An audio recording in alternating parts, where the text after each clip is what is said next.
चमकपुर गांव में गोपाल नाम का एक लड़का रहता था।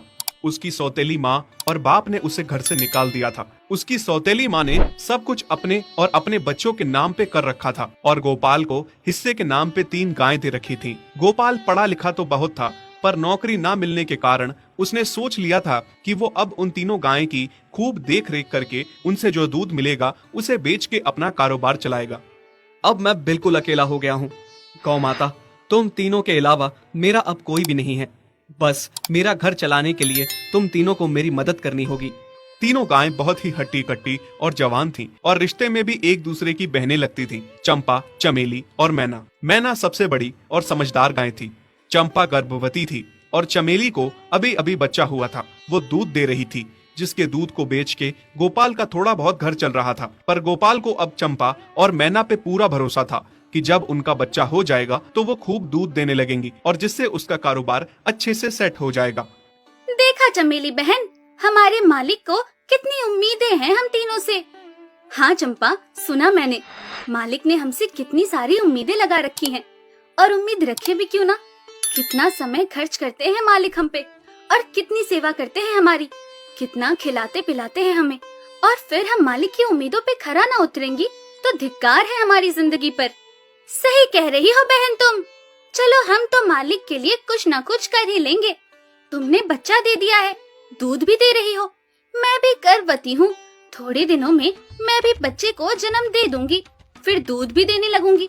लेकिन इस मैना दीदी को देखो, हम दोनों से बड़ी हैं, एक बार भी बच्चा ना दे पाई आज तक। क्या इसका फर्ज नहीं बनता मालिक के लिए कुछ? ये तो बड़ी हैं, हमसे ज्यादा इसको मालिक के लिए करना चाहिए था, लेकिन हम छोटी होकर इतना सोच रहे हैं। तुम दोनों ऐसा क्यों कह रही हो? क्या गलत कह रहे हैं हम? सही तो कह रहे हैं। कितने सालों से बांझ पड़ी हो तुम। ऐसा कैसे कह सकती हो तुम? बच्चा देना ना देना मेरे हाथ में थोड़े ना है। मैं भी तो माँ बनना चाहती हूँ ना। मैं भी चाहती हूँ कि दूध दूँ और मालिक को मेरे दूध से कुछ फायदा हो। अरे तुम क्या बच्चा दोगी जो इतने सालों से नहीं दे पाई? तुम ये ख्वाब लेना बंद करो कि तुम बच्चा दोगी और तुम्हारे दूध से मालिक को कोई फायदा होगा। दोनों छोटी बहनें बड़ी बहन मैना की बेबसी का मजाक उड़ाती हैं और उस पे हंसती हैं। इस बात से मैना बहुत दुखी होती है और रोती है कि उसी की बहनें उसको दिलासा देने की बजाय उसे ताने मार रही हैं, उसका मजाक उड़ा रही हैं। फिर एक दिन गोपाल का पड़ोसी उससे कहता है, अरे गोपाल, तुम्हारी 2 गायें तो ठीक है, एक गाय का क्या है? उससे तुम्हें कोई फायदा नहीं है, बेच क्यों नहीं देते उसे? अरे नहीं नहीं भाई साहब, बेचना क्यों उसे? अभी बच्चा नहीं दे रही तो क्या पता कल वो बच्चा दे दे। कोई भी काम जल्दबाजी में नहीं करना चाहिए। अरे नहीं गोपाल, मेरे कहने का ये मतलब था कि तुम्हें अपना कारोबार जल्द खड़ा करने की जरूरत है, क्योंकि तुम्हारे घर वालों ने तुम्हारे साथ जो कुछ भी किया वो बहुत गलत था। अब तुम्हें जो भी करना है अकेले ही करना है। आगे शादी भी तो करनी है तुम्हें, उसके लिए भी खूब पैसा कमाना पड़ेगा। जब तुम्हारी सारी गायें दूध देंगी तभी तो कारोबार अच्छा चलेगा ना। हाँ, बात तो तुम सही कह रहे हो भाई। मेरी मानो तो तुम अपनी गायों को क्रॉस करवा के देख लो, शायद उससे बच्चा हो जाए। हाँ, ये सुझाव तुमने सही दिया, मैं कल ही ऐसा कर लेता हूँ। सुना तुमने मैना बहन मालिक की बातों को? कितना परेशान है मालिक तुम्हारी वजह से, पर तुम्हें तो कोई बात कह ही नहीं सकते। झट से बुरा जो मान जाती हो तुम। मैना ये सब सुन के बहुत दुखी होती है, पर करती भी क्या, उसके हाथ में कुछ नहीं था। गोपाल ने मैना को क्रॉस करवा के भी देखा, पर उसका भी कोई फायदा नहीं हुआ।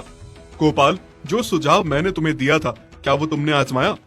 हाँ भाई, वो भी करके देख लिया, पर उसका भी कोई असर ना हुआ। ये गाय किसी काम की नहीं है गोपाल, मेरी मानो तो इसे बेच दो। मैं सोच रहा हूँ एक बार फिर से क्रॉस करवा के देखता हूँ, शायद कोई बात बन जाए। देख लो, पर मुझे नहीं लगता।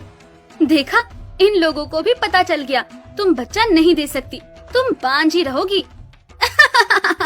सही कह रही हो तुम दीदी, इतने जतन करने के बाद भी बच्चा नहीं हो रहा तो अब क्या होगा? गोपाल मैना को एक बार फिर से क्रॉस करवा लेता है। दोनों बहनें चंपा और चमेली मैना के बांझपन का मजाक उड़ाती हैं और उस पे खूब हंसती हैं। फिर एक दिन मैना चमेली के बच्चे के साथ खेल रही थी कि तभी चंपा देख लेती है। हाँ देख तो चमेली दीदी, ये मैना दीदी तेरे बच्चे के साथ क्या कर रही है? मुझे समझ में नहीं आ रहा, तू इस बांझ के साथ अपने बच्चे को कैसे छोड़ सकती है? जब मेरा बच्चा आ जाएगा मैं